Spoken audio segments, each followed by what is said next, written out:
have the floor. Thank you, Mr. Speaker, sir. Mr. Speaker, sir, pursuant to the resolution of Parliament on Friday, 16 July 2021, I move that the following consequential bills be debated, voted upon, and be passed. 1.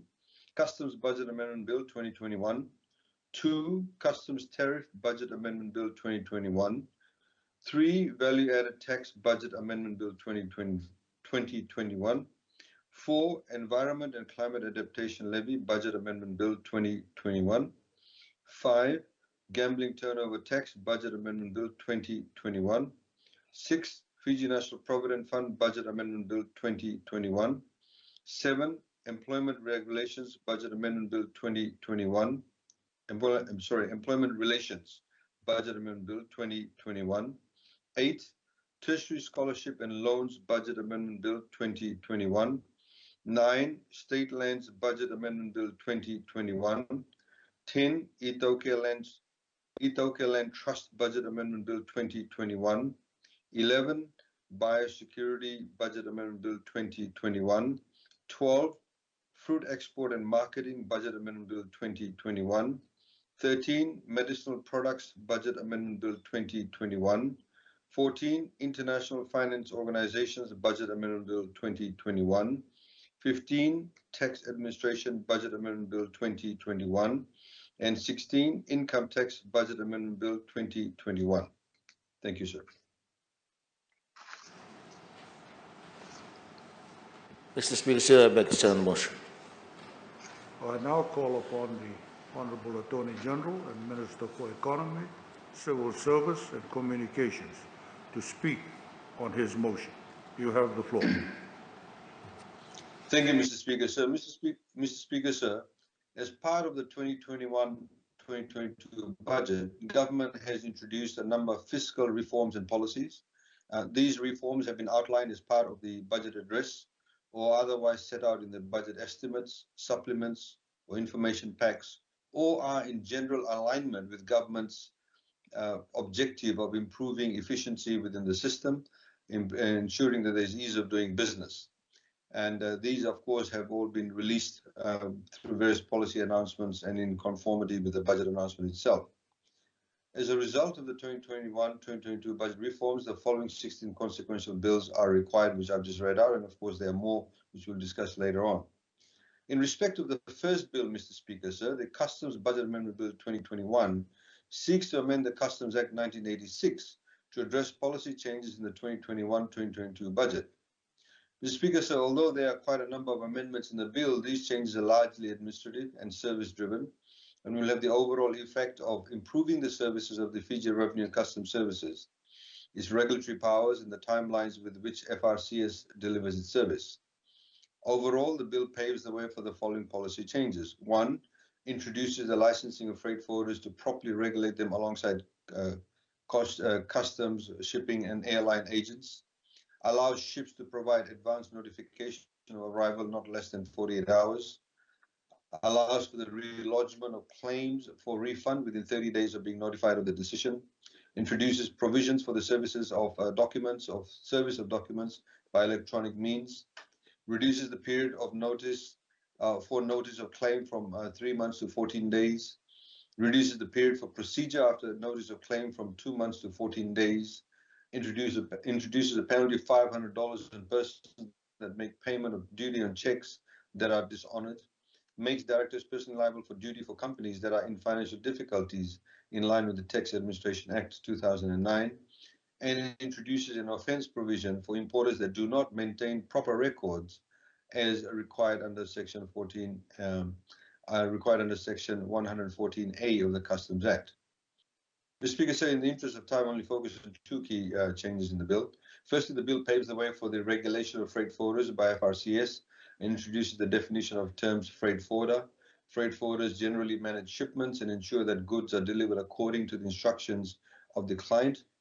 Pursuant to the changes in this bill, freight forwarders will now be regulated under the Customs Act like customs, airline, and shipping agents to ensure that they maintain professional and acceptable standards of service. Secondly, Mr. Speaker, sir, the bill includes provisions for the service of documents by electronic means As part of business modernization and automation of processes, this allows FRCS to serve documents by electronic means to importers, including foreign nationals. Mr. Speaker, sir, I won't go into the specific clauses of the bill. The members would have an opportunity to read those.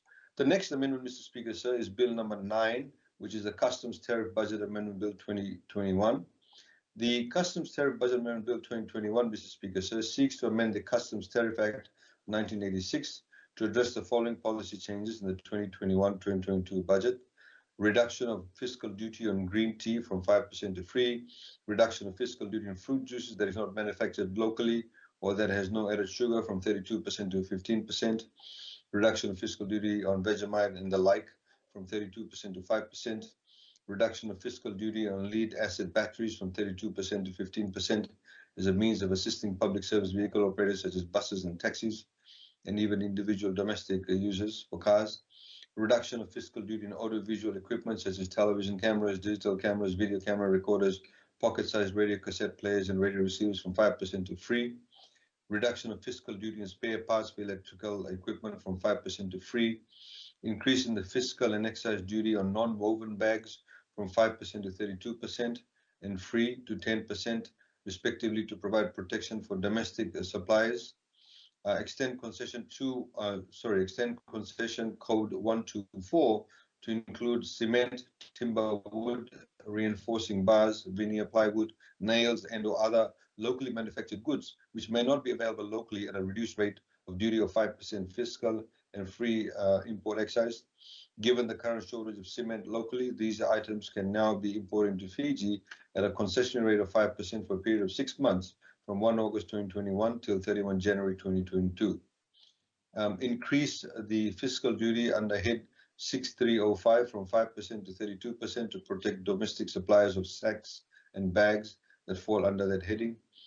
Increase the allowance for accompanied luggage from 1,000 Fijian dollars to 2,000 Fijian dollars for bona fide passengers embarking in Fiji. Introduction of additional allowance for unaccompanied luggage at a value not exceeding $2,000 for bona fide passengers disembarking in Fiji. 12, introduction of crew allowance for flight crew members of international commercial scheduled flights. 13, increase in the age limit for used and reconditioned petrol and diesel vehicles from 2 years to 5 years from the year of manufacture under concession code 287 to ensure accessibility to more recent and quality models of public service vehicles. 14, provide hotels and resorts that have been granted duty concessions under concession code 235 for renovations and refurbishments a further reduced rate of free fiscal and free import excise from 1 August 2021 to 31 December 2022. And 15, reduction of fiscal duty on dairy products such as powdered milk, liquid milk, butter, yogurt, and cheese from 32% to 5% with effect from 31 August 2022. Mr. Speaker, sir, the next bill that I would like to very briefly introduce is the Value Added Tax Budget Amendment Bill 2021. Mr. Speaker, sir, the Value Added Tax Budget Amendment Bill 2021 seeks to amend the Value Added Tax Act 991 to address budgetary policy changes or announcements made in the 2021-2022 budget, Mr. Speaker, sir. For example, this in particular looks at things like parametric insurance, which will be exempted from VAT, which we intend to introduce very soon under a pilot program. This will give people a lot of comfort in respect of accessing insurance, in particular for during cyclones, etc. Mr. Speaker, sir, the next bill is the Environment and Climate Adaptation Budget Amendment Bill 2021. The Environment and Climate Adaptation Budget Amendment Bill 2021, Mr. Speaker, sir, seeks to amend the Environment and Climate Adaptation Act 2015 to achieve the following two policy objectives. Firstly, to enable FRCS to process refunds for persons who have paid ECAL erroneously or inadvertently, and two, to provide exemptions from the payment of ECAL for specific goods listed in Schedule 2 of the Act. These exemptions are for personal imports, goods imported by traveling passengers and crew, and unaccompanied luggage, and goods imported for hotels and resorts. Mr. Speaker, sir, the next bill, which is Bill number 12, Gambling Turnover Tax Budget Amendment Bill 2021. The Gambling Turnover Tax Act 1991, Mr. Speaker, sir, levies gambling turnover tax at the rate specified in Schedule 2 in the GTT Act on the value of any consideration paid or payable by a person in respect of the provision to that person of a gambling service. Mr. Speaker, sir, the Gambling Turnover Tax Budget Amendment Bill 2021 seeks to amend the GTT Act to prescribe the rate of gambling turnover tax as 15%. The Fiji National Provident Fund Budget Amendment Bill 2021, Mr. Speaker, sir. As we will recall, Mr. Speaker, sir, Parliament passed the Fiji National Provident Fund COVID-19 Response Amendment Act 2020 during the COVID-19 response budget last year. That COVID-19 response amendment made changes to the Fiji National Provident Fund Act and reduced the rates of mandated contributions by employers and employees from 10% and 8% respectively to 5% each. The reduced rates were initially effective from 1 April 2020 to 31 December 2020. However, the Fiji National Provident Fund Budget Amendment Act 2020 further amended the FNPF Act and extended the period for the reduced rates to 31 December 2021. This Fiji National Provident Fund Budget Amendment Bill 2021, Mr. Speaker, sir, seeks to amend the FNPF Act to increase the rates of mandated contributions by the employers and employees from 5% each to 6% with effect from 1 January 2022 to 31 December 2022. Mr. Speaker, sir, for more than 1 year now, members of FNPF accounts have received contributions at a lower rate. With this 1% reversal for employers and employees, a total of around $60 million per year is expected to be credited to members' FNPF accounts. The bill also seeks to amend the FNPF Act to redefine the term entitlement event to include any age that is below the prescribed age subject to prescribed conditions. Mr. Speaker, said the amendment would allow FNPF members between the ages of 50 and 55 years who have a balance of up to $10,000 and who have also been unemployed for at least 12 months to withdraw funds from their FNPF accounts. This will provide some form of financial support to around 9,593 FNPF members and hopefully also enable them to make appropriate decisions regarding their livelihood, for example, whether they want to set up small businesses.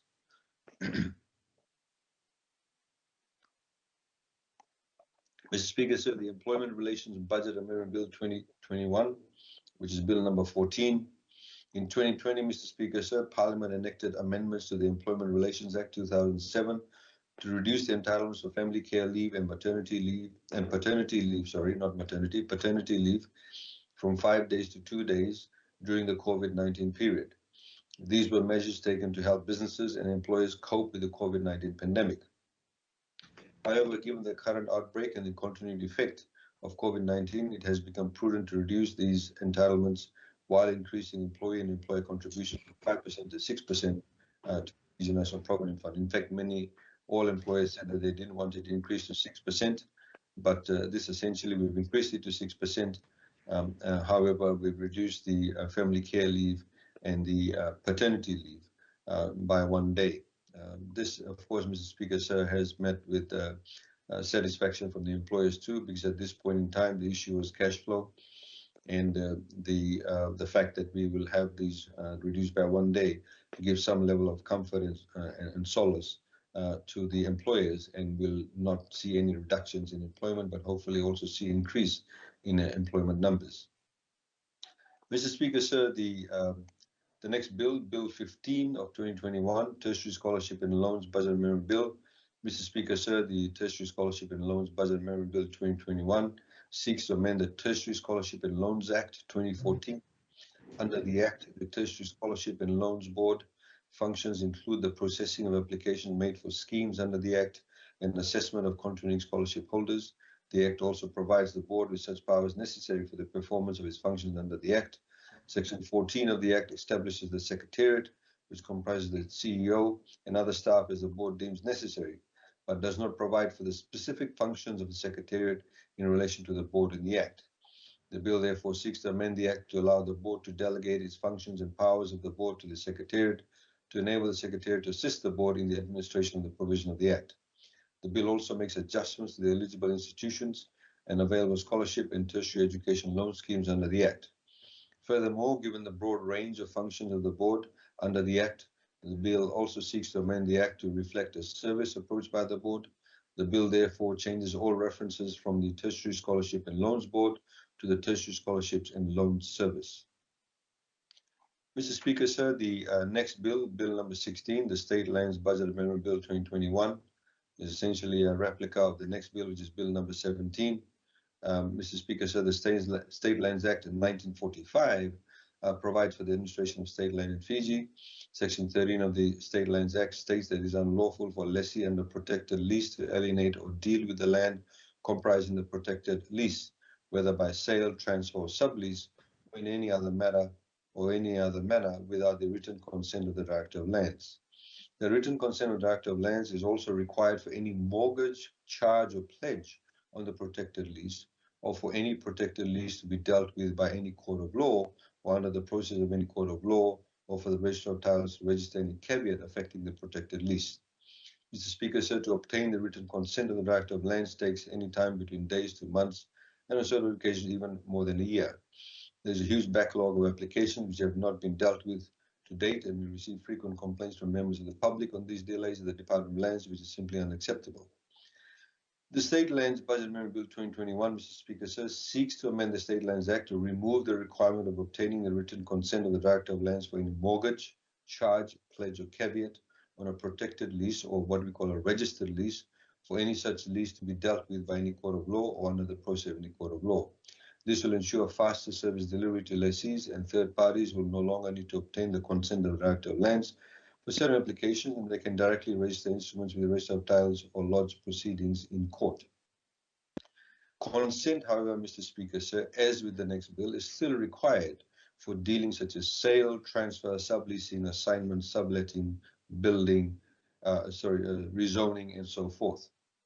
However, with these amendments, Mr. Speaker, sir, consent can only be refused where there is a breach of any lease condition and the application is not in accordance with the law. Mr. Speaker, sir, the next bill, which is Bill number 17, the Itaukei Lands Trust Budget Amendment Bill 2021. Mr. Speaker, sir, the Itaukei Land Trust Act 1940 provides for the administration of Itaukei land in Fiji. Section 12 of the Itaukei Land Trust Act currently requires lessees and other third parties to obtain the written consent of the Itaukei Land Trust Board for the following dealings: sale, transfer, mortgage, charge, assignment, sublease, sublet, building, and rezoning. The Itaukei Land Trust the Itaukei Land Trust Bill, Mr. Speaker, sir, Budget Amendment Bill, proposes the following amendment to Section 12.1, which says, and the bills are there in front of the members, except as may be otherwise provided by regulations made hereunder, it will not be lawful.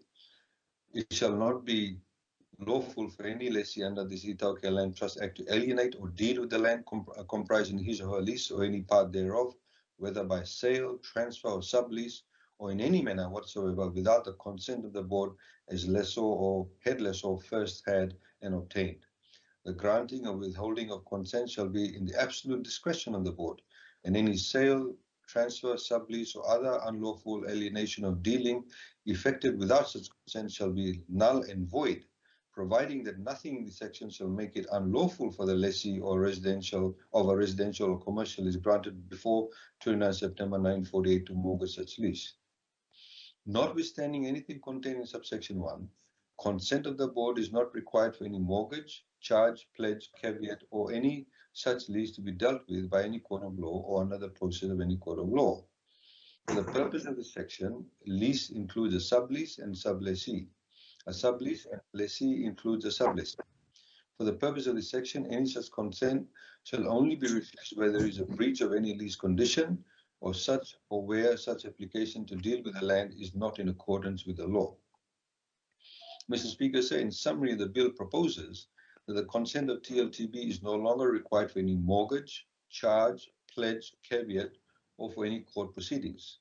Furthermore, Mr. Speaker, it also provides that for any other dealing which requires the consent of TLTB, consent can be refused by TLTB where there is a breach of the lease condition or where the application is not in accordance with the law. Mr. Speaker, sir, it is important to highlight that the removal of consent under the bill only applies to leases which are properly issued by TLTB and which are registered with the Registrar of Titles. As explained, Mr. Speaker, sir, the registered proper leases are only issued by TLTB after necessary consents of the Ethiopia landowning units are obtained, and after terms and conditions such as rent and premium are prescribed by TLTB in a proper lease agreement. The bill does not apply to Bakavanua and other ad hoc arrangements for occupation, which are not properly registered under the law. Mr. Speaker, in addition to the above, and as announced in the 2021-2022 annual budget address, consents are no longer required for connecting water and electricity on any state or Ethiopia leased land. Again, to reiterate, this only applies to registered leases. As I highlighted also, an identical amendment has been proposed for all state lands under the State Lands Budget Amendment Bill 2021, under which the consent of Director of Lands will no longer be required. In a social media video, Mr. Speaker, Sir Honorable Tambuya has maliciously alleged that the bill will result in landowners losing their rent payments, as well as losing control over the lands. Under Section 4 of the Ethiopia Land Trust Act, the control of all Ethiopia land, Mr. Speaker, sir, unless the land owning unit decides to lease the land through the Land Use Act administered by the Lands Department, is vested with the TLTB, and all such land is administered by TLTB for the benefit of the Ethiopia landowners. Before any Ethiopia land is leased by TLTB, the express consent of the Ethiopia landowners is obtained. Following the consent of the Ethiopia landowners, TLTB assesses the land value, the use of the land, the amount of premium and land rental, lease terms and conditions, including tenure of the lease. Once land is leased, the amount of premium and land rent to be paid is fixed and forms part of the lease, which is registered as a legally enforceable instrument with the Register of Titles. Any dealing with the lease does not in any way affect the land rent or premium which are to be paid by the lessees to TLTB for the benefit of the Ethiopia landowners.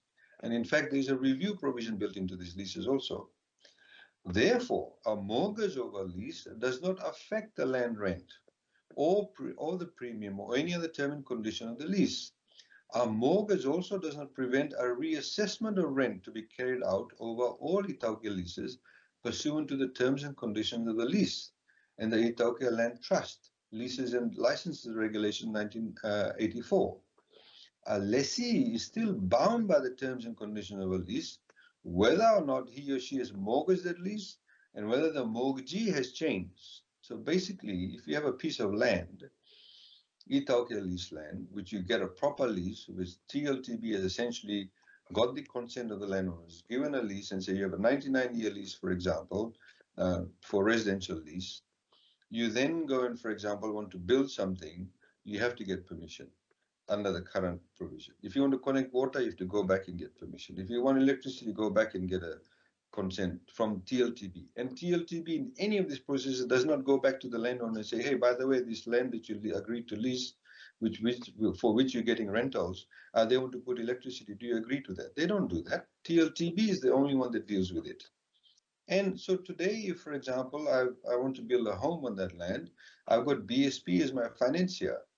But, and Bread Bank comes along because all the banks are competing and says, look, I can give you, 2% less interest rate, but you have to agree to, go with me, within the next 2 weeks. If TLTB does not give the approval in the 2 weeks' time, you've lost that opportunity. Honorable Tambuya's statements that landlords will no longer enjoy the amount of money they receive mortgage over East Tauke land or over leased Ethiopia land no longer require the consent of TLTB is grossly misconstrued and is factually and legally incorrect. It shows an ignorance of basic principles of land property law. A mortgage over any Ethiopia lease will not and does not change the amount of lease monies which are currently received by TLTB on behalf of the landowning units. They will continue to receive lease monies in accordance with the lease, regardless of any mortgage on the lease or change in them on the mortgagee. Furthermore, it is totally absurd that Honorable Tambuya suggests that landowners will have no control over what a lessee can do with a landowner's land if they no longer need consent for a mortgage. Ethiopia leases have been mortgaged well before this amendment was proposed, and none of these mortgages have taken away the control of TLTB over such leases. Even with the removal of the need for consent to mortgage, lease monies will continue to be paid to the landowners, and TLTB will continue to monitor and enforce the terms of the leases on all lessees. A mortgage, charge, pledge, caveat, no connection to water and electricity does not in any way affect the terms and conditions of a lease approved by TLTB, nor does it in any way, shape or form undermine the rights of the landowning units. The Speaker said there's quite a lot I can say, but I will restrict myself. Suffice to say, Mr. Speaker, so very quickly, even though the consent of TLTB would not be required for a lease to be mortgaged, the ownership of the land will always remain with the landowners. Any person with basic knowledge of conveyancing and land law will know that a mortgage only deals with the lease and not the ownership of such land. Ownership and the title of Ethiopia land is and always will be protected both under the 2013 Fijian Constitution and the Ethiopia Land Trust Act. Section 28 of the Constitution clearly provides that ownership of all Ethiopia land shall remain with the customary landowners of that land, and Ethiopia land shall not be permanently alienated except to the state for public purposes. However, there is now a new provision in the Constitution that did not exist in any other provision of any other Constitution previously, that states that if Ethiopia land is used for public purpose, and even though the state will pay compensation and full compensation market rates, the state must return the land to the landowners if it is no longer required for the original public purpose it was alienated for. Please also note, Mr. Speaker, sir, that the freehold land can also be permanently alienated to the state for public purpose. However, there is no compulsion on the state to return that land to the freehold owner if they no longer require it. Section 5 of the Ethiopia Land Trust Act also ensures that Ethiopia land shall not be alienated by Ethiopia landowners, whether by sale, grant, transfer, or exchange, except to the state. There were no such protections prior to the 2013 Constitution. Mr. Speaker, sir, I'll now go on to the next bill, because I'm sure there's some members who will want to speak about this.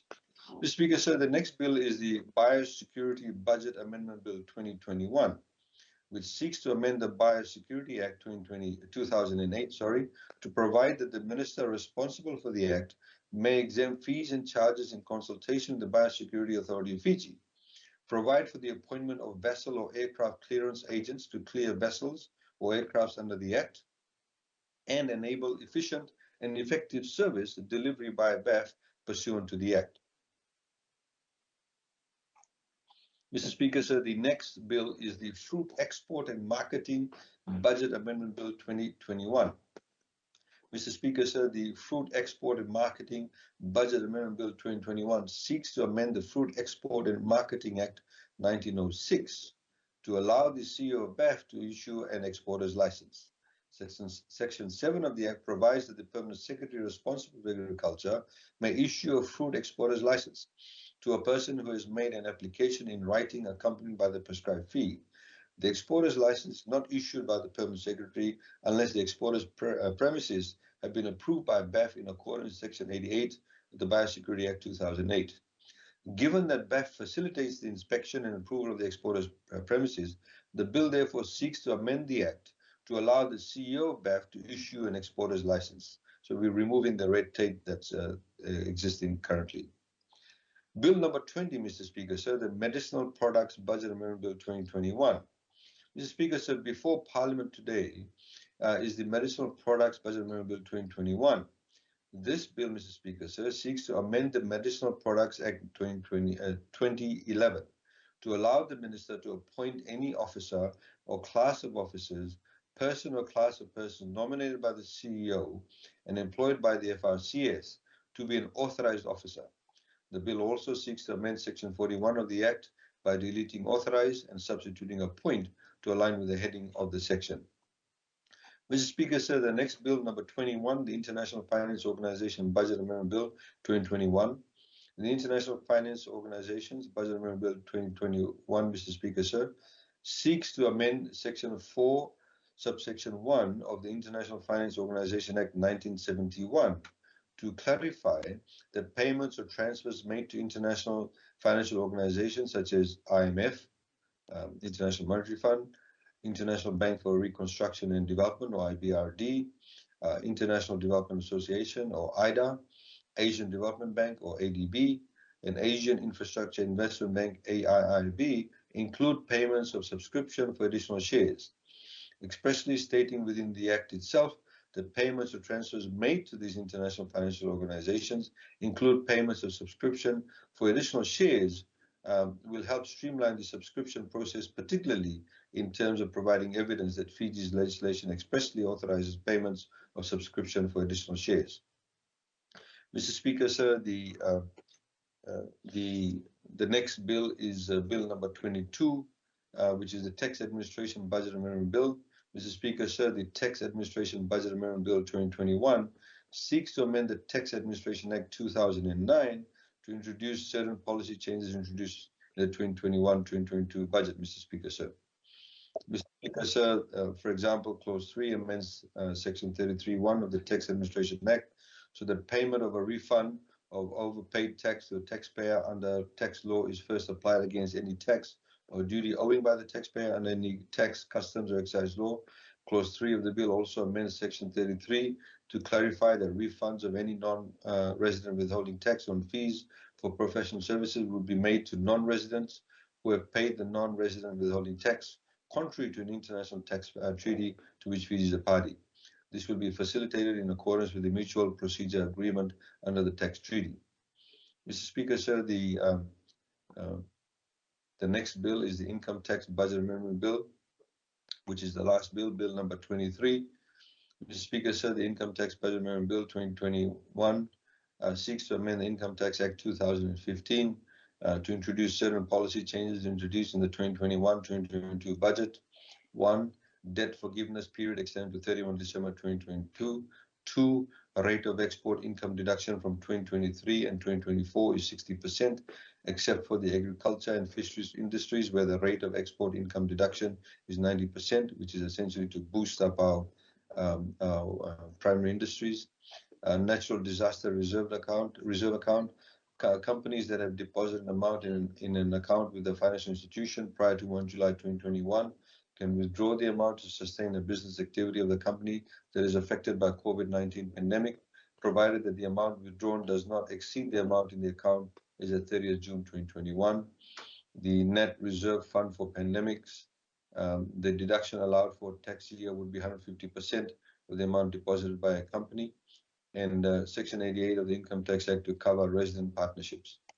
So, Mr. Speaker, sir, these are my contributions by way of introduction to these bills that were tabled on 16th of July. Thank you. I thank the Honourable Attorney General. Honourable members, time moves on. We will open debate for this after we take a break for morning tea. We will take a break for morning tea, and then we will start the debate. Now, I have a list already of speakers. I'll take the liberty of